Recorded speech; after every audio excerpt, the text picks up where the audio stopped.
All right, let's get into this. We're going to break down a really thought-provoking sermon that asks a pretty uncomfortable question. What if we're treating the most important things in life like they're optional?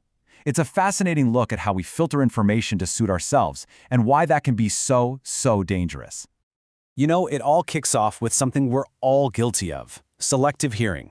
We've all been there, right? You're listening to a speech, a lecture, whatever, and your brain just automatically picks out the good parts, the easy stuff, the rewards, and kinda conveniently hits delete on the parts that are gonna require some work from us. I mean, this slide just says it all. This is a line from the Gospel of John. Ask whatever you wish, and it will be done for you. Now, who doesn't love the sound of that? It's the ultimate promise. It makes your ears perk right up. It sounds like a blank check from the universe. But, and you knew there was a but coming. That's not the whole story. As the sermon points out, this incredible promise has some fine print. There's a condition that we just love to skip over because we're so dazzled by the prize. And this whole habit of ignoring the essential groundwork, it isn't just an ancient problem. It is happening right now, today.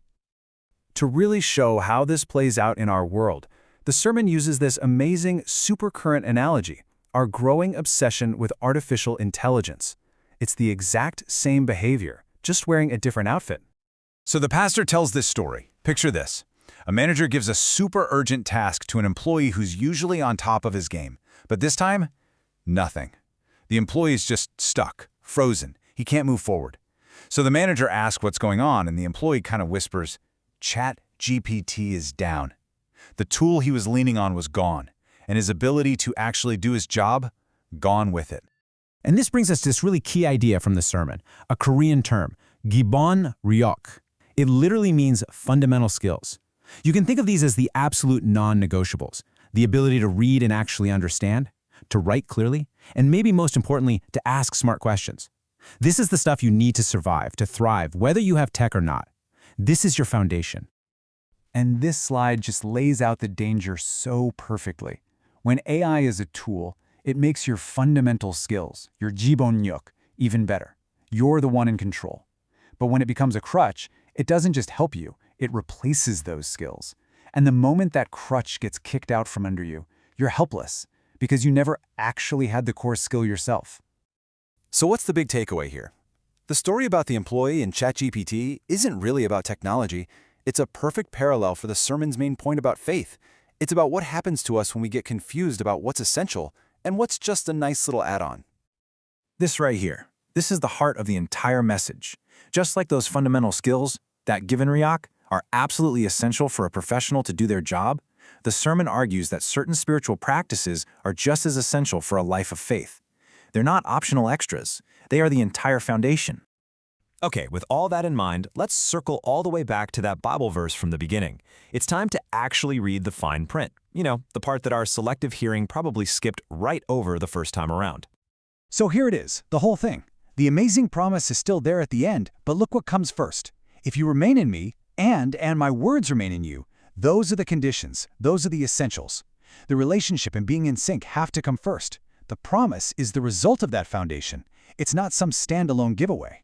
And then the sermon hits us with another essential mandate, using this powerful metaphor from the exact same chapter of John, the command to bear fruit. And this isn't framed as a friendly suggestion. It's presented as the fundamental reason you exist within this whole spiritual system. The analogy is a vine and its branches, and the logic is, well, it's simple and it is stark. A branch that's productive, one that's actually bearing fruit, gets taken care of. It gets pruned so it can be even more fruitful.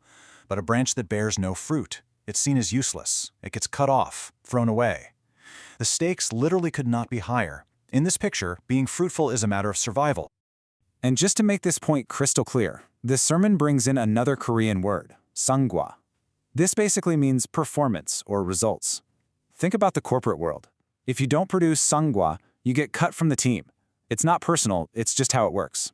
This sermon applies that same bottom-line logic to our spiritual lives, arguing that producing results is not optional. So this, of course, leads to the absolute most important question of all. If we have to bear fruit, if it's an essential mandate, what in the world is this spiritual fruit we're supposed to be producing? And the answer might not be what you think. Let's think for a second. How do we normally measure success? In our jobs, in our organizations, even in our churches? We tend to focus on the things we can see, the things we can count, the visible signs of growth and activity. This slide really draws a critical line in the sand. On the left, you've got the visible, countable fruit. Stuff like how many people show up, how many events are on the calendar. And those things aren't bad, but the sermon argues they are not the main thing. On the right, that's the true spiritual fruit, the internal stuff. A sincere heart during worship, a real spirit of obedience, a character that's been genuinely transformed. Those are the results that actually matter. And it all comes together in this one profound point from verse 16. It says that being chosen isn't just about your status, it's about your mission. I chose you and appointed you so that you might go and bear fruit.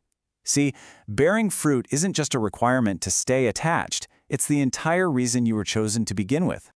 And so we are left with this final, challenging question. The sermon turns everything right back on us. It goes from being a big idea to being intensely personal. If the whole point is to produce lasting, meaningful spiritual results, then we each have to ask ourselves, what fruit is my life actually producing?